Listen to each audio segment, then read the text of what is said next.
Hold on there, kitty. I see you. Yeah, I see you. You want to be good.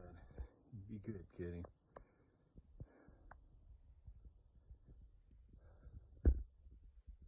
Yeah, you behave. You behave. Yeah, you back on out of here.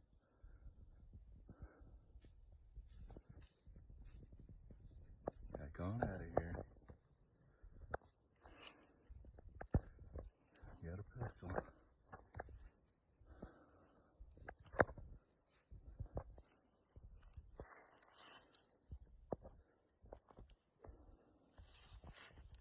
Yeah, you behave.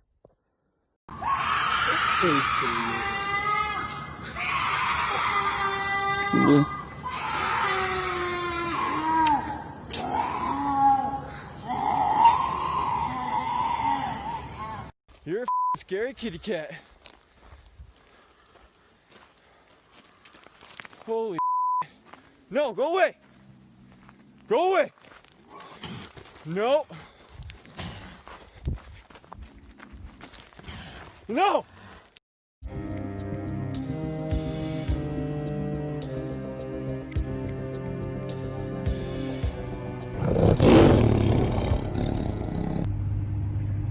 I'm on my way to Johnson County, Illinois to investigate a sighting that happened back in the 70s.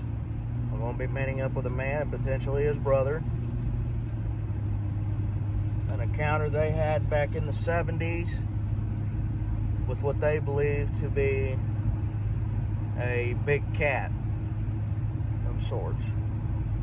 According to Illinois Department of Natural Resources and the Game Commission, big cats don't reside in southern Illinois. I put my want ad out on our page, and people started coming out of the woodwork, contacting us to give their testimonies. He's the first one that reached out to us. So I'm on my way to meet this feller and have a talk with him.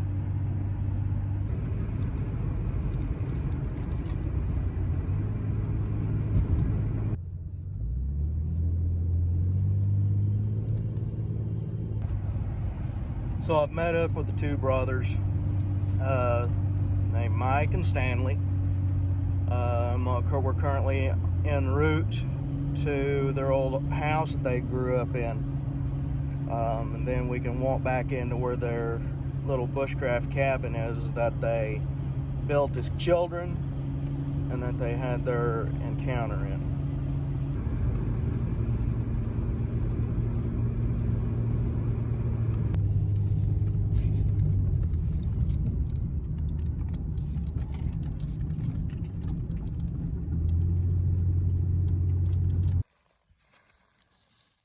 Three, two, one. Hi, I'm Mike Rector. We're down in Tunnel Hill. This is where we lived whenever we was kids. This is back in the 70s. Didn't have a whole lot to do back in them days, so we traipsed around the woods most of the time whenever we had free time. We had several different encounters. On occasion, we'd see a black panther in the distance. We never really got a close view of them, but we knew what they were because nobody around here had any cats that big, and we knew everybody around here. It wasn't out of the ordinary to see a bobcat. It wasn't out of the ordinary to see occasional cougar. And I mean, me and my brother, we'd actually go out in the woods and try to hunt them. So it's they're out there. Tell me about your encounter that you had. When did it happen? Give me every little detail that you can remember. At the campsite? Yes. He might be able to help you here too. Okay, come on over in here, Mr. Stanley. These guys built this is Stanley, my brother. Mm-hmm. These guys built a cabin down in the woods. I'll let you take it from there. We was out around the fire one night, and big cats come around hollering and stuff. Did you ever get a chance to see see the cat themselves, or did you just hear them? One time I was trapping down there, mm-hmm. And I kept setting traps out, and they kept throwing them. So I put 2 out. You know, the next time I was down there, and I threw them. So the third time I put like 6 of them out, leg traps. And that next morning I was walking up there and I heard something sound like a woman screaming. I looked over and there's a big black cat in them traps. So I run back down to the cabin. My buddy was down there, Bert, he was down there, and we had a small rifle. By the time we got back, he was gone. How big would you estimate this cat was? He was a big cat, 3 foot tall or so. About 3 foot at the shoulder. What would you gauge the weight? Probably about maybe 125, 150. Well, yeah, I didn't get real close. Once I seen what it was, I turned around, ran back down to the cabin. Tell me about the night you guys, in detail about the night that you guys had your encounter with at the cabin. Well, we was camping down the cabin that these guys built down in the middle of the woods, and Bushcraft style cabin. Yeah. Oh yeah. And so we was out there and we was just hanging out and we was at the fire and we started. It was like something was circling us, and we've had the encounters with the cats before, so we kind of took a hint, you know. So we hauled butt into the cabin and all of a sudden you heard this blood curdling scream. It sounded like a woman just screaming. So we knew what it was. We knew it was a panther or a cougar one. So we stayed in that cabin till daylight, and when daylight hit, we hauled butt out of there. You guys weren't carrying firearms that night, no rifles? Well, we had a little 22, but yeah, 22. It was. I mean, we're in the dead of the woods, so it's pitch dark. That happened. I lived down there for quite a few years after that, and that happened one night up at my house too. We was all out, you know, around the fire. Was you guys like cooking or anything that night, like bacon, meat? I can't remember what we was doing out there, but we heard them coming in the edge of the woods beside us, and everybody ran. I ran in my house, and they ran in. One guy come out with his pistol, but they never did come on out. But you could hear them, you know, circling around us. Did you guys describe what you guys felt that night? Did you feel like it was stalking you? Do you think it saw you as a potential prey, or was it just being curious? Oh, absolutely, yeah, Yeah, I wasn't hanging around to find out. Yeah. But when we was kids, you know, it didn't bother us. I mean, I ride a bicycle up and down through here, you know, in the middle of the night when I was a kid. Yeah, looking for them, and we tell them, you know, I'd go home and tell mom, I'd say, well, you know, we seen a cougar or we seen a bobcat, and they go, you need to be careful, Michael. And that'd be about it. That was back in the day, you know. I mean, nowadays, you know, I wouldn't let my kids run around. My Uncle Richie right up here around the corner, he was coming in one night. One of them Black Panthers, he had to slam on the brakes, jumped right out in front of him. Oh wow! Right around this corner up here where we came in. It's been rumored that there was a release of black cats in this area. I mean, it's nothing that anyone can verify because, you know, it's all government stuff, you know. So, but it was a rumor. See, the thing is, I've read up a lot about stuff like that. Having a black cat really isn't like hereditary. It's a mutation in the genes called melanism, which is sort of it's the reverse form of albinism. You know, it's like, I think that the statistic is like 1 out of every 1,000,000 are born black panther. You know, of course, now cut to now. You and me was talking about I told you about the DNR and the State Patrol over on Route 1. Why do you think people are trying to cover up all these things? Like the evidence that, you know, panthers and mountain lions are in Illinois. I have no clue. I mean, but maybe because of the danger of releasing them and someone getting hurt. But I mean, why release them in the first place if that's what they did? Right. I mean, you know, it's pitiful to say, you know, but say a child gets mauled, and they're trying to cover it up, and then potentially 2 parents go to jail for a crime they did not commit. Yeah, I mean, that could have easily happened to me or him, or, you know, my uncle who lived down here because he hung out with us too. I mean, it could have easily happened to us down there because that's all we did. We just traveled the woods when we was kids because we had nothing else to do, you know.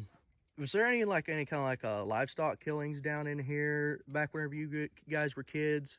I don't remember of any. There was a couple dogs, I think that was down towards the Robin Woods area. But yeah, They had some cattle missing up there, I think at Eastman's, but they thought somebody was stealing them. But yeah, I mean, someone had to drag them off. What I'm getting from your encounter is that this animal did not show any kind of fear of man. I mean, that's scary, especially because it could possibly develop into a man-eater. oh yeah. I've read, animals, especially carnivores, like a black cat. Once it has a taste for human blood and human flesh, that's all they're going to go after. Did you guys ever hear of, like, in any of the surrounding counties, people getting attacked by these creatures? Not that I know It's of. been a long time ago, but I don't recall anything like that. So, you said the dogs and everything. Any report like they ever come up close to y'all's home when you guys were growing up? Oh, when we lived down there, I seen something like, maybe 100 foot from the backyard. But like I say, that's the woods. We lived in the woods, so that's where they traveled. And on the other side down here, I seen a few down here too. But yeah, I mean they'd be. But we had we had our own garbage pit. We had to bury our garbage and stuff back in the day, and so that might have been drawing them to the backyard. So easy food source. Yeah, I did have a lot of chickens and a duck when I lived down here. And I had an 8-foot fence around them. Something was taking them right over the top. Oh wow! There's been a report actually from a neighbor of mine.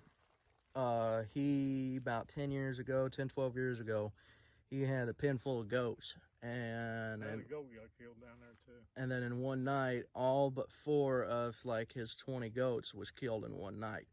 Yeah. They were laid up in a pile in the corner of a pen, and none of the meat was touched. It was just like it was killing for sport. Why do you think they would even do that? Like you say, do you guys ever find any remains of the animals, the livestock that you all lost? The goat was there, but the ducks and chickens would just be missing. Just be missing? Yeah. You see, that's a trait with a cat. A cat will kill and take its prey off and either bury it under deadfall. There's actually been a friend of mine that lives down in Oklahoma. They found a 600-pound steer drug up in a tree and hanging up in the fork of the tree, just a skeleton, where this cat had drug it up into a tree. So they're massively strong. Quite honestly, I believe you guys, that thing coming up that close to your camp, that's one question. How close was you gauge it was from y'all's cabins? Oh, it wasn't. Yards, feet? Maybe 10, 15 feet? Too close. Yeah, when it screamed, dude, it was scary. So, I mean, honestly, I believe that if you guys hadn't had those cabins, I honestly don't think either one of you could possibly have been here. Yeah. And I mean, even whenever you said one fella had a 22, you got to be practically breathing down that cat's neck if you're going to put him down with a 22. It would just scare him. It would just scare him. That's why I run back to get it, to scare him so we could get out of there. And by the time I got back up there with my buddy, he was gone. 2 of my traps was gone too, so they was on his legs. But yeah, I was going to scare him and try to run for the truck because it was parked on up the hill. Yeah. How long did it linger around y'all's camp that night? Well, that night it was there a while, I guess, wasn't it? Yeah, because I would, we was hunkered down and we wasn't moving, and we every now and then you did just hear it in the leaves. Because it was more towards about this, probably October, August. Yeah, it was in October. Yeah. The leaves were down. I remember hearing him walk around the cabin. So yeah, it was pretty scary. I forgot what I was going to say.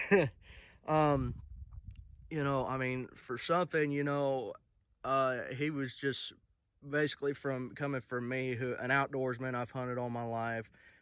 you boys grew up in the woods, and pretty much I would assume have spent your adult lives in the woods hunting and fishing, possibly.